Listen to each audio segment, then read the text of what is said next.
Assalamualaikum warahmatullahi wabarakatuh. Waalaikumsalam warahmatullahi wabarakatuh. Halo semuanya, perkenalkan nama saya Ica. Jadi di sini saya adalah host untuk membahas tentang kesehatan mental. Nah, jadi di sini sudah ada kedatangan 4 orang dari siswa SMK Pertanian. Nah, gimana nih? Apa kabarnya hari ini? Alhamdulillah baik. Oke, jadi karena saya belum tahu nih nama kakak yang berempat ini, boleh nggak sih kita berkenalan terlebih dahulu? Boleh nih dari kakak di sini. Baiklah, perkenalkan nama saya Bulan Aulia Putri, kelas 11 1. Baiklah, nama saya Riki Dwi Ariansa dari kelas 11 1. Baiklah, saya Laura Pepidianti, berasal dari kelas 11 2. Perkenalkan, nama saya Andri Carles dari 11 ATP 3. Oke, Kak Bulan, Kak Riki, Kak Laura, dan Kak Carles. Baik, di sini kan kita akan membahas tentang kesehatan mental. Nah, menurut Kak Bulan nih, apa sih definisi dari kesehatan mental? Baiklah, menurut saya pribadi, kesehatan mental itu tentang bagaimana kita menghadapi hari. Contohnya dengan kita menjalankan tugas dari guru tanpa merasa tertekan. Oke, itu definisi dari Kak Bulan. Nah, definisi dari Kak Riki, apa sih kesehatan mental menurut Kak Riki? Menurut saya kesehatan mental sangat penting bagi kita yang siswa di SMK kita, karena sering terjadi bullying dan pembulian yang lain yang tidak menyenangkan di hati, apalagi yang menyentuh hati kita, bikin sakit. Nah, itu menurut saya. Menurut Kak Riki, oke. Nah, menurut Kak Laura, apa sih definisi dari kesehatan mental? Menurut saya sih kesehatan mental itu sangat berpengaruh untuk anak remaja yang sekarang. Seperti tawuran. Mengapa adanya tawuran? Karena dia di rumah, keluarganya berantakan, ada yang broken home. Walaupun cemara itu juga kadang kurang perhatian dari orang tuanya. Anak itu butuh perhatian. Itulah sebabnya adanya tawuran.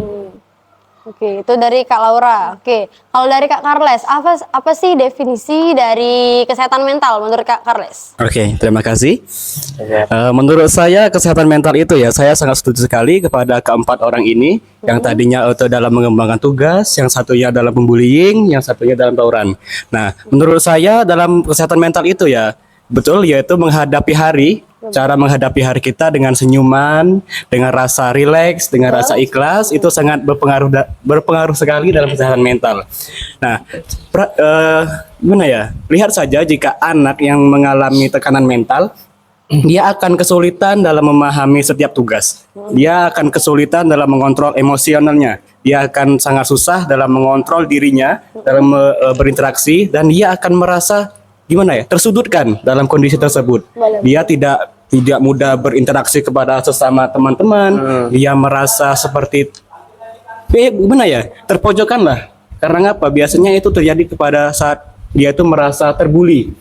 Nah, terbuli kan, jadi ibarat tuh rasa semangatnya ingin berkarya maju itu turun.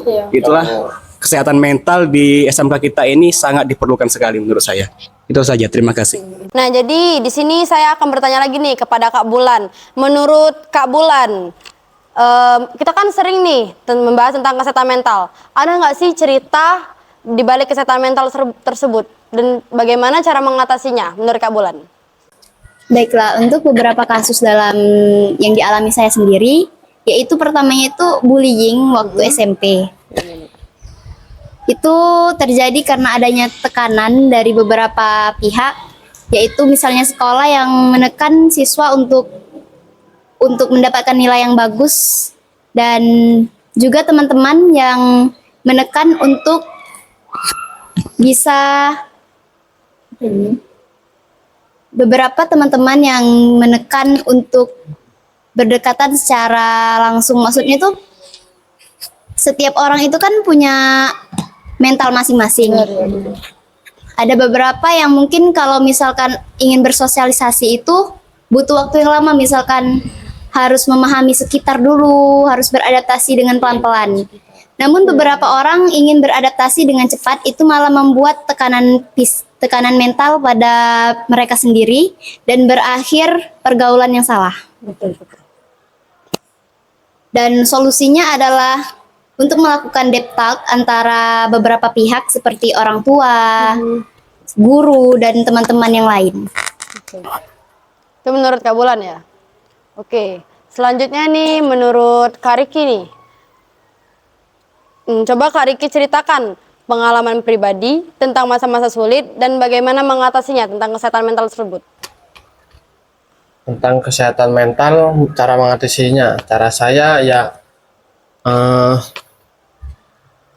ibaratnya gini, kita menjauhin yang sering membuli kita, dan apalagi membuli kita itu sangat menyentuh menyentuh hati, omongan dia itu ibaratnya kita menjauhi juga, menjauhinya jangan karena dendam, menjauhi karena sesaat kita dibully, tapi kita akan datang lagi, kita temenin lagi, tapi aman kita dibully lagi, kita menjauhi lagi. Jangan merasa kita dendam itu tidak baik juga. Nah, itu menurut saya ya. Dan terus apa lagi ya,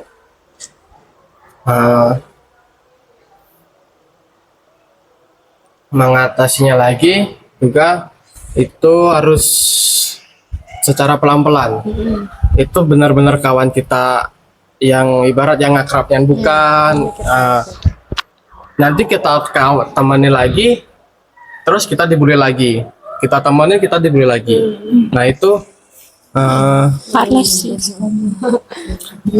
kita terus apa ya, Itu harus mengatasinya dengan kepala dingin. ya cara mengatasi cara dingin, jangan mengatasi secara kepala keras berapi-api. Nah, terjadinya berkelahi ya.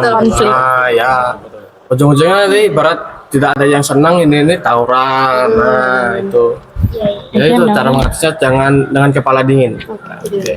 Oke. Itu menurut Kak Riki ya?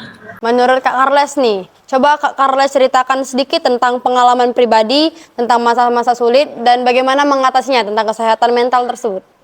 Oke, saya juga sering sekali mengalami tekanan mental. Yang terutama yaitu saya pernah mengalami tekanan mental yaitu pada saya bersekolah pada sekolah dasar dan sekolah menengah pertama, yaitu SD atau SMP. Itu saya sangat sering sekali yaitu mengalami bully. Oke, yaitu yang sering sekali yang saya sering rasakan yaitu bully. Saya terkadang itu kalau kita merasakan bully di sekolah itu kita tidak akan merasa nyaman di sekolah. Kita itu sebelum kita berangkat ke sekolah, kita mau mandi, kita mau sekolah, kita berangkat itu rasanya sungkan. Karena kenapa?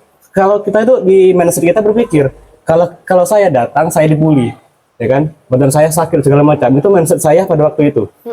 Tapi itu yang saya alami. Tapi hal apa yang saya lakukan untuk mengatasi hal tersebut? Saya gimana ya? Menerima semua itu saya terima. Saya anggap oke lah, mungkin suatu hari itu ada balasannya. Benar-benar. Ya.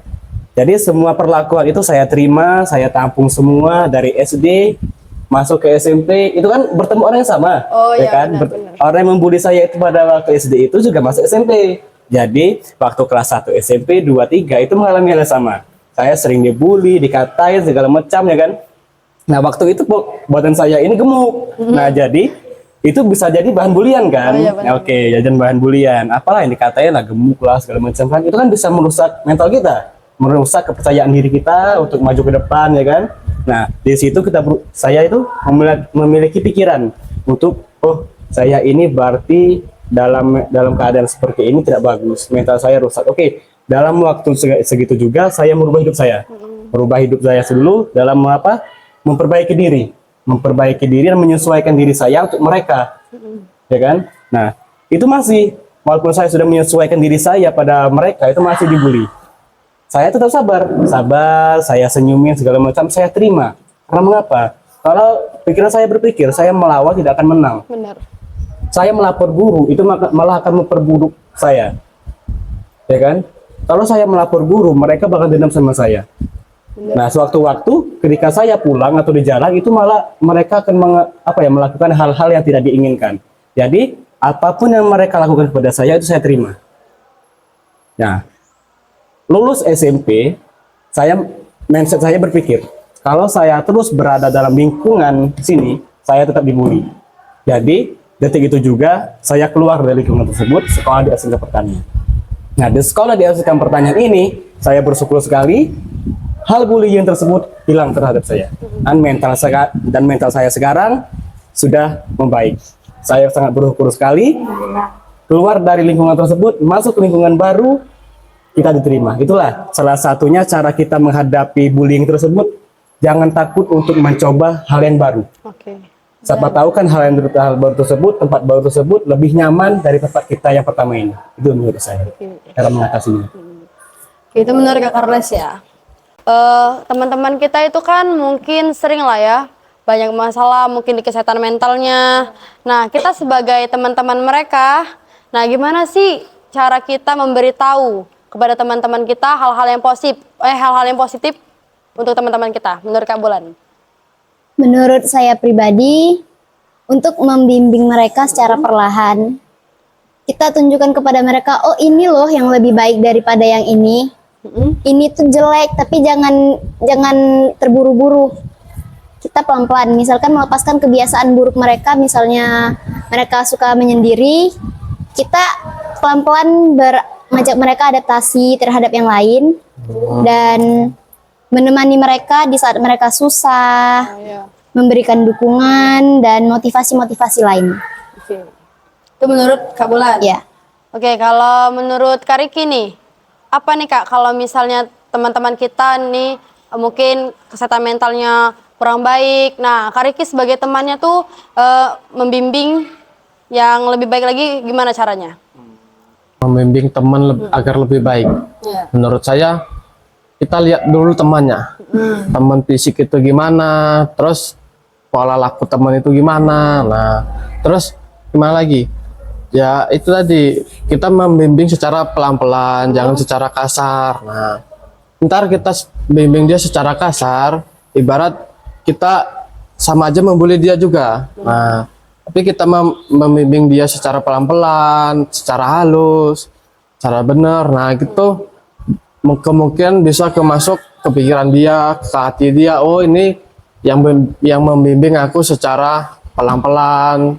Nah, terus juga yang positifnya kita harus menasihati dia, menasihati dia agar lebih baik, jangan bergaulan dengan yang membuli dia. Dan kita juga harus menasihati yang membuli dia tadi. Kenapa kamu membuli dia tadi? Alasannya kenapa kok bisa membuli? Membuli juga, membuli ya benar kita membuli itu, tapi ya jangan membuli yang kasar. Ibarat membuli itu ya sambil ketawa, tapi ini membuli ninju segala macem. Nah, itu badan terus sakit-sakit, hati menyentuh. Berarti dalam keadaan fisik itu sangat dilarang sekali ya? Ya, jangan membuli itu jangan menyentuh fisik, kalau bisa. Udah. Oke, itu menurut pandangan dari Kak Riki. Nah, kalau dari Kak Laura nih, apa nih Kak? Kalau misalnya ada teman kakak nih yang mungkin kesehatan mentalnya kurang baik, dan kakak sebagai temennya harus bisa menjadi contoh. Nah, menurut Kak Laura gimana itu? Ya, tapi di sekitar saya banyak melakukan hal negatif tuh. Dikarenakan banyaknya gangguan dari orang tuanya. Karena banyak berpengaruhnya kehidupannya. Nah, kita harus ngasih tahu sama orang ini, mengasih contoh hal yang positif. Pasti dia bilang gini, ini contohnya nih, jangan bermain sama teman yang itu. Tapi yang satu ini yang kita kasih tahu, dia loh yang bantuin saya waktu susah itu kan. Nah, tapi katanya bilang, pas kita bilang lagi kayak dia itu nakal. Nah, dijawabnya lagi kan, baiklah saya berteman dengan teman-teman yang nakal daripada saya berteman dengan orang baik. Tapi membuli. Nah, sudah itu saya mengasih tahu perlahan, ayo kita berubah menjadi diri yang lebih baik lagi, perlahan berubahnya. Nggak bisa tuh kalau berubah langsung kan. Nah, kita jadi harus mengasih tahu, harus sabar. Kita tidak bisa kalau ngasih tahu tuh nyuruh dia berubah tuh secepat itu kan. Kita kan ada di fase nih. berubah tuh harus perlahan, bertahap-tahap nih, nggak bisa tuh berubah langsung gitu kan. Nah, jadi harus berubah perlahan, kita harus kasih tahu, ayo kita berubah, kita melakukan hal ini ya, kita melakukan hal ini ya, kita nggak boleh lagi tuh tawuran, membuli, banyak hal yang dilakukan, mabuk-mabukan. Seperti anak sekarang kan banyak yang melakukan mabuk-mabukan kan, seperti mabuk-mabukan, dugem, segala macam itu kan banyak kan. Diutamakan tawuran tuh. Nah, kita harus menghindarkan itu tawuran, kita harus melarang ya. Oke, kita nggak boleh tuh tawuran karena tawuran itu sangat membahayakan. Benar sekali. Membahayakan seperti ini. Dia kan bawa celurit tuh kan, terus ya samurai itu kan, banyak tuh kan. Nah, jadi kita harus melarang dia, dah nggak usah lagi tuh tawuran. Tapi kalau dia masih, saya mau tawuran masih, kamu siapa? Ya saya sebagai teman baik ya harus ngasih tahu, menasehati, ayo berhenti tawuran, ayo berhentinya mabuk-mabukan, terus yang segala macam yang anak remaja sekarang kan banyak terpengaruh kan, seperti dugem, seperti mabuk-mabukan, terus tuh tawuran gitu kan. Jadi harus merubah pelan-pelan. Dan itu saja. Terima kasih. Oke. Oke, lanjut Kak Karles nih. Sebagai wakil ketua OSIS ya, pasti menjadi panutan semua teman lah. Nah, bagaimana nih cara Kak Karles membimbing teman-temannya menjadi yang pribadi lebih baik lagi? Yang positif. Benar. Oke, sebelumnya terima kasih kepada Kak Ica ya. Oke, terima kasih. Menurut saya itu ya caranya itu betul. Yang dibilang dari ketiga teman-teman saya ini sangat betul sekali, yaitu dengan cara perlahan. Ya. Andai kan seperti ini ya, orang nakal, misalnya nakal, tingkatannya seperti ini. Nakal, tidak nakal, nakal, agak nakal, tidak nakal. Ya kan? Betul kan? Benar-benar. Tidak mungkin dari kita itu nakal langsung jadi nakal, itu tidak mungkin. Tidak mungkin, harus perlahan. Harus perlahan. Ada tingkatannya kan? Ya. Yang nakal, agak nakal, dan tidak nakal. Itu bagaimana cara kita membimbing dia? Menurut saya ya, kalau kita sebagai teman itu hanya sebagai atau sebatas mengajak. Ya. Benar. Kita sebagai teman itu hanya mengajak arah baik. Yang Kalau benar. soal mendidik, ya, soal mendidik, menasehati segala macam itu kembali kepada orang tua mereka atau guru yang ada di sekolah. Seperti apa? Kan di sini kan ada itu yang namanya PIKR. Pusat Informasi Konseling Remaja. Nah, itu kan guru tersebut disediakan setiap sekolah untuk apa? Menangani hal-hal mudah seperti itu. Mengalami anak-anak yang nakal, anak-anak yang frustasi segala macam. Itu guru tersebut itu positif di dalam ruangan itu kan. Di dalam ruang itu mereka positif sharing tuh. Sharing. Positif gitu ditanya nih. Kamu kok nakal seperti ini kenapa? Kamu kok jadi gini kenapa? Ada masalah apa, ya kan? Kamu kenapa segala macam, ada masalah dengan keluargamu, ya kan? Itu positif tanya seperti itu dulu. Karena nakal, anak nakal itu tidak mungkin langsung nakal. Positif itu harus, positif itu ada itu. Ada yang namanya sebab. Apa kurang perhatian, ya kan? Apa itu tadi dapat tekanan atau kurang perhatian, ya. Kalau nakal itu menurut saya itu kurang perhatian orang tua. Mungkin dia mengalami broken home segala macam. Itu menurut saya. Kalau untuk membimbing, kalau kita sebagai teman itu susah. Ya. Benar. Ya kan? Kita cuman sebagai teman tuh sebagai mengajari, Iya. mengajak jalan yang benar. Nah, itu Iya. aja. Teman itu sebagai ibarat tuh gimana ya? Kita itu dia di depan, kita di belakang. Iya. Kita mendorong. Iya, Ya kan? Mendorong kita. Ya, sekuat apapun kita mendorong, kalau di depannya dia mengerem, ibaratkan mengerem, kita Pasti tidak akan susah, iya, bergerak. Ya. Nah, untuk melepaskan rem itu apa? Orang tua mereka. Anak itu ya, ketika mendapatkan support dari kedua orang tua, itu ibaratkan kereta api. Tahu kereta api yang dari bara, ya kan? Itu seperti baranya itu dikasih banyak. Ya, ya. Nah, itu semakin banyak semakin ngebut kalau Ya, ya. seperti itu menurut saya. Jadi yang paling utama itu menurut saya itu support dari kedua orang tua dan perhatian dari kedua orang tua. Berarti tergantung orang tuanya ke anaknya berarti. Ya, menurut saya seperti itu. Dan ibarat saya di lingkungan sekolah juga harus mendapatkan perhatian dari gurunya. Dari yang paling serius itu mendapatkan perhatian dari pembimbing PIKR. Karena dalam PKR itu dia bisa meluapkan semua isi pikirannya dan juga gimana ya? Guru PKR juga akan menjaga rahasia dia. Dan guru PKR juga akan mengasih solusi. Dan solusi itu saya yakin lebih baik dari teman-temannya. Ya kan? Ya. Dia akan mengasih solusi, mengasih nasihat segala macam. Kalau kita mengasih nasihat kepada teman kita, itu tidak mungkin itu langsung diterima. Bener. Tidak, ya benar. Ya kan? Tidak Benar kan? Ah. Nah, jadi nasihat itu seperti ini. Ada pepatah mengatakan, kalau kita menasehati orang pintar, dia akan benci pada kita. Ya benar. Karena mengapa? Dia merasa dia menjadi orang bodoh. Ya kan? Nah, jadi nasihatilah orang yang mau dinasehati. Karena ngapa? Karena orang yang bisa menerima nasihat itu akan sayang kepada kita. Dan menurut saya seperti itu saja. Oke, ya. Itu menurut Kak Carles ya. Bertanya kepada Kak Riki ya. Kita akan membahas tekanan akademis dan bagaimana hal ini memengaruhi kesehatan mental di SMK Pertanian. Hal akademisnya gitu. Akademis. Nilai. Akademis itu seperti nilai. Apa gitu? Oh iya, iya. Seperti Sebab nilai. apa? Heeh. Menurut saya akademisnya mungkin dia kurang perhatian dari orang tua, kurang perhatian dari guru. Nah, dia melihat nilai kita. Oh, nilai ini kok bisa tinggi. Oh, nilai ini kok bisa rendah. Nah, kita berarti bisa belajar lebih baik lagi. Berarti nilai kita masih rendah. Nah, kita harus belajar lebih dari dia. Nah, semampu kita belajar dan nilai kita harus sama, nggak sama juga ibarat hampir mengimbangi dia. Nah,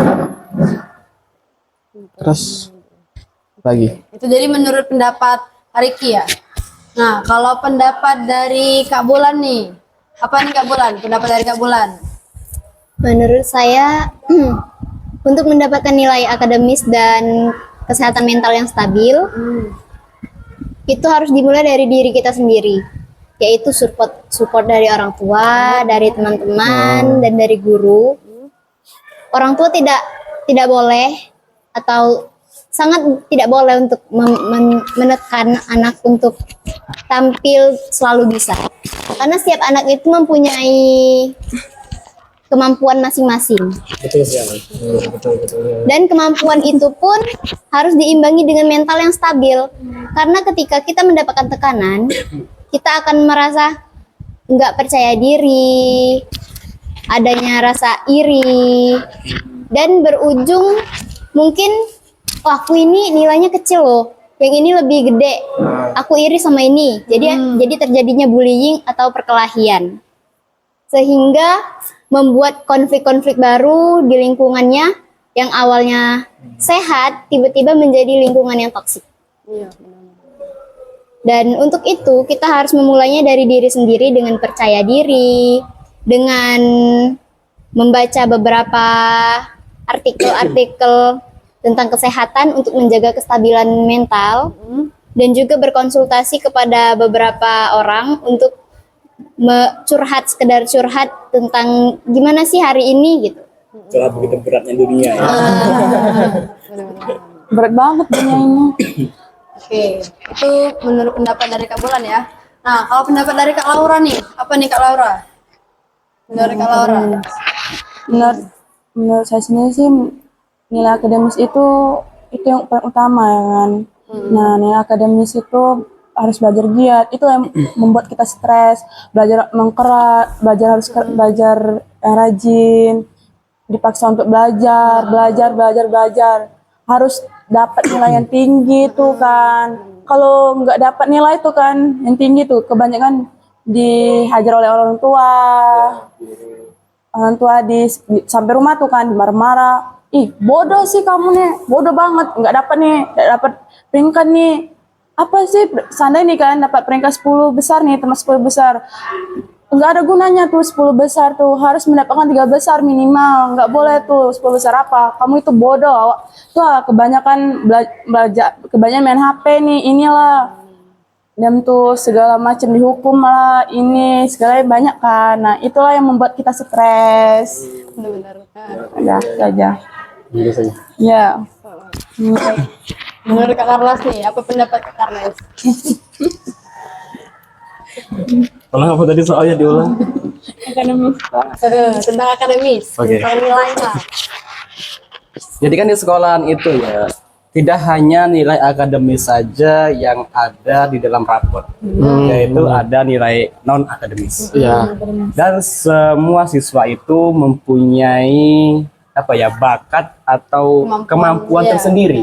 Ada yang mampu di akademis, ada yang mampu di non akademis. Biasanya ya yang sering saya temui itu orang yang mampu di akademis tidak mampu di non akademis. Benar. Orang yang mampu di akademis biasanya lemah di Non akademis. jadi menurut saya ya kita itu sekarang kan sudah masuk di fase remaja. Sudah tahu kita itu mau arahnya kemana. Ya, benar. Sudah tahu tujuan kita itu kemana. Cita-cita kedepannya kita mau jadi apa. Itu positif kita sudah tahu. Jadi kalau untuk mengejar nilai, menurut saya ya, memang nilai itu sangat penting sekali. Nilai itu sangat penting sekali di dalam rapot. Tapi menurut saya pribadi, hal yang paling penting itu adalah nilai etika kita. Etika kepada guru. Ya, setinggi apapun nilai kita, kalau etika kita tidak ada, ya, etika kita jelek, nilai itu tidak akan bermanfaat bagi kita. Berarti nilai akademis yang tinggi ketika nggak ada etika percuma aja ya? Percuma. Karena di dalam masyarakat itu yang pertama sekali dilihat atau kita terjun ke dalam masyarakat, itu yang pertama sekali dilihat itu yaitu Etika. etika kita. Ya. Kalau etika kita bagus, itu bakal diterima, akan disayang dan segala macam. Kalau misalnya kita hanya menguasai ilmu akademis dan kita turun ke masyarakat, kita akan dikatain apa? Ih, sok pintar, Ya, sok benar. baca, ih, sok lihai. Nah, jangan sampai kata-kata tersebut itu tuh muncul. Ya. Jadi di dalam sekolahan itu jangan fokuskan diri kita dalam hal mencari ilmu akademis. Carilah juga kemampuan kita. Kan sekarang ini kita nih, Ya. kita masuk di SMK Pertanian nih, sekolah kejuruan. Nah itu salah satu tujuan kita kan. Tujuan kita sekolah di pertanian. Tujuan kita satu.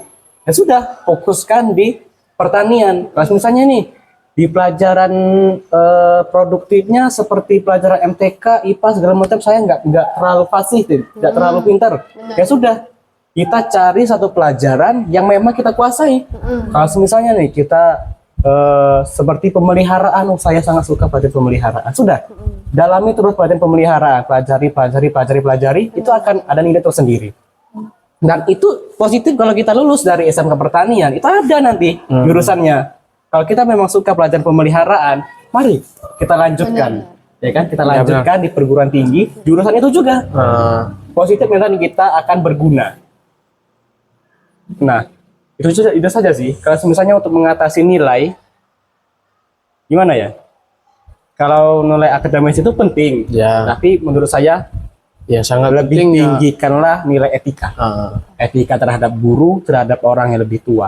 Etika dalam berbicara, etika dalam gerakan bahasa tubuh, bahasa mata segala macam itu disesuaikan karena itu nilai paling tinggi menurut saya. Walaupun bodoh, walaupun tidak pintar, walaupun anak yang kurang ibaratkan, Iya. kalau dia memiliki etika yang bagus, dia akan dihargai. Benar. Berarti akan dihormati ya. Iya. Itu saja menurut saya. Itu menurut pandangan dari Kakak Res ya.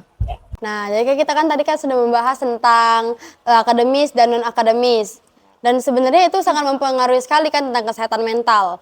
Dan sesudah itu pasti ada solusi nih untuk kakak-kakak berempat. Nah, apa sih menurut Kak Bulan solusinya untuk kesehatan mental tersebut? Baiklah, menurut saya pribadi, untuk solusi dalam kesehatan mental saya menggunakan metode hobi. Hobi, oke. Saya kan, kata-kata orang, kata psikolog, lagu itu bisa mewakili perasaan. Nah, Ya, benar-benar. Kalau boleh tahu lagu apa tuh? aduh banyak dong. Nah, jadi saya menyalurkan perasaan saya itu melalui lagu. Kalau misalnya saya lagi, aduh pusing nih banyak tugas. Jadi saya menyalurkan diri di lagu itu, mencari lagu yang berenergik. Galau gitu. Lagu berenergik sehingga ketika mengerjakan tugas itu pikiran saya itu, oh ini lagunya ini bisa menyalurkan energi loh dari lagu menuju ke saya gitu. Jadi membawa energi-energi positif dan pikiran positif. Benar. Oke. Sudah. Jadi intinya ke hobi ya. Oke. Nih sekarang ke Kak Laura nih, apa nih solusinya? Hobi. Kalau saya lebih ke hobi. Kalau hobi saya di bagian olahraga. Oke, apa tuh olahraganya tuh? Olahraga ya seperti silat ya kan, berkomunikasi dengan teman-teman yang di sana, cerita-cerita, berbagi cerita, kan seru tuh. Itulah bisa menghilangkan stres, bisa melakukan berbagai macam lah gitu ya kan. Nah, itu saja. Oke. Menurut Kak Riki, apa nih Kak solusinya? Kalau misalnya kesehatan mental kita lagi down, apa sih menurut Kak Riki? Menurut saya sih ya mungkin saya ya harus berkumpul dengan organisasi. Ya berorganisasi itu ya termasuk ya, seperti Laura tadi dalam persilatan. Dalam persilatan itu kan berbanyak kita pelajari seperti ngobrol dari berbagai berbagai teman sebagai daerah berkumpul dari satu. Nah, kita minta pendapat dari dia itu cara mengatasinya stres tuh gimana. Nah, itu. Dan kita juga ya saling mengasih inspirasi lah untuk menghilangkan stres itu berbagai macam gerakan ya yang positif lah seperti seperti bermain-main di organisasi persilatan itu ya seperti contohnya seperti ibarat bermain-main dengan ilmu dalam persilatan lah. Ya, itu aja. Oke, itu menurut pandangan Kak Riki ya. Nah, kalau Kak Karles nih, kita kan sering tuh lihat Kak Karles ini adalah wakil ketua OSIS, pasti organisasinya dan pengalamannya pasti lebih banyak. Nah, apa nih Kak, kalau misalnya solusi menurut Kak Karles nih? Ngopi. Oke, saya ucapkan terima kasih kepada Kak Ica. Kalau menurut saya itu ya, saya itu lebih suka itu berorganisasi. Pasti Ya. muka-mukanya Ya kan? berorganisasi. Iya. Terima kasih. Karena di dalam organisasi itu kita gimana? Kita belajar. Kita belajar yang namanya itu menghilangkan stres itu positif sudah ada. Nah, titik puncaknya kalau kita menghilangkan stres itu kita mampu menyelesaikan masalah kita dalam organisasi. Nah, itu kita sangat bangga terhadap diri sendiri dan otomatis stres itu gimana ya hilang. Itu menurut saya. Dan kalau kita menyatu di dalam organisasi itu, kita itu seperti banyak saudara. Oh ya benar. Ya kan? Dari Kita seperti itu gimana ya? Saudara-saudara kita yang jauh itu mengumpul di satu. Nah, kita berbincang-bincang, kita tertawa bersama. Pada saat itulah tertawa kita itu lepas. Oh ya. Beban itu terhilangkan ya. Menghilangkan Betul beban. sekali. Ketika tertawa kita itu lepas, itu seperti beban yang ada di punggung ini perlahan-lahan itu luntur. Betul kan? Yang tadinya di rumah banyak masalah, yang tadinya di sekolah kita banyak tugas segala macam, ya kan? Apalagi di organisasi ini ada kegiatan yang belum selesai. Itu kalau kita duduk bersama teman-teman, kita sambil ngopi, ya, ibarat kan, ya, ngopi bersama sahabat-sahabat kita dalam organisasi, itu menurut saya suatu hal yang sangat menyenangkan sekali, dan itu dapat menghilangkan stres, ya kan? Stres akan hilang ketika hati senang, itu menurut saya. Kalau gimana ya? Stres akan datang ketika kita itu melaksanakan semua kegiatan dalam hati yang tidak senang, ya kan? Kita pernah melihat orang bermain bola? Pernah kan? Kalau kita melihat, capek gak sih main bola itu? Capek. Itu bermain bola itu capek. Tapi karena dia banyak temannya, ya kan? Berorganisasi, bertim, ya kan? Berorganisasi, bekerja sama, dan hatinya senang, ya kan? Mereka tidak memikirkan capek. yang dipikirkan Ya kan? senang. Yang dipikirkan mereka apa? Kompak, senang. Kompak dalam organisasi tersebut. Jadi stres mereka tidak akan ada. Itu saja menurut saya. Kalau mengatasi itu tuh ikut organisasi, semua akan hilang. Apalagi kalau kita itu berkumpul. Nah, dalam mengatasi akademisnya, kita harus menyesuaikan. Menyesuaikan bagaimana? Akademisnya disesuaikan, non akademisnya disesuaikan, berorganisasi juga disesuaikan. Kalau misalnya nih, kita lemah di di apa ya? Tadi yang kalau kita belajar di ruangan itu akademisnya, Iya. kalau kita lemah di akademis, kita harus kuatkan di non akademis. benar. Kita kalau kita tidak di non akademis di organisasi. Kalau misalnya organisasi kita aktif, itu akan ada nilai tersendiri untuk kita. Benar, nilai plusnya tersendiri. Iya, itu nilai tersebut akan menjadi pendukung. Pendukung apa? Pendukung nilai kita. Ya betul. Nilai kita yang disebut apa? Nilai keaktifan dalam organisasi sekolah. Itu saja menurut saya. Itu menurut pandangan Kak Aras ya. Nah, oke. Jadi kepada Kak Bulan, Kak Riki, Kak Laura dan Kak Carles, mungkin itu saja pertanyaannya. Dan jadi di sini saya sebagai host akan memberikan kesimpulan tentang kesehatan mental. Jadi kesehatan mental itu adalah sebuah pengaruh tentang remaja-remaja yang dimana pengaruh tersebut bukan datang dari diri kita sendiri, tetapi dengan lingkungan kita sendiri, lingkungan sekolah, lingkungan keluarga. Dan juga mungkin mentalnya adalah mental yang kurang baik pendukungnya atau kurang baik dukungan dari teman, dari keluarga, dari para guru-guru mungkin. Nah, jadi di sini kita sebagai peserta didik siswa SMK Pertanian itu harus mempunyai mental yang sehat dan juga harus berpikir yang positif. Karena di zaman sekarang ini, apalagi di era teknologi ini, mungkin kan orang itu banyak kumpulan-kumpulan orang yang toksik, mungkin kumpul-kumpulan orang yang ya gitulah mungkin ya. Jadi kita itu intinya harus memilih pergaulan yang baik, pergaulan yang bagus. Dan juga tadi Kak Carles bilang kan etika itu nomor 1. Nah, jadi etika itu juga harus tertanam oleh diri sendiri. Karena apa? Kalau percuma kalau misalnya nilai di akademik dan nilai di non akademik itu lebih besar, tetapi etika kita itu kurang, mungkin saja itu hancur semua. Nah, mungkin itu saja kesimpulan dari kami, dan saya sebagai host untuk podcast hari ini mengucapkan banyak terima kasih kepada Kak Bulan, kepada Kak Riki, Kak Laura, dan Kak Carles atas kesempatannya pada hari ini. Next time kita akan berjumpa lagi pada episode selanjutnya. Dan kami akhiri, wassalamualaikum warahmatullahi wabarakatuh. See you.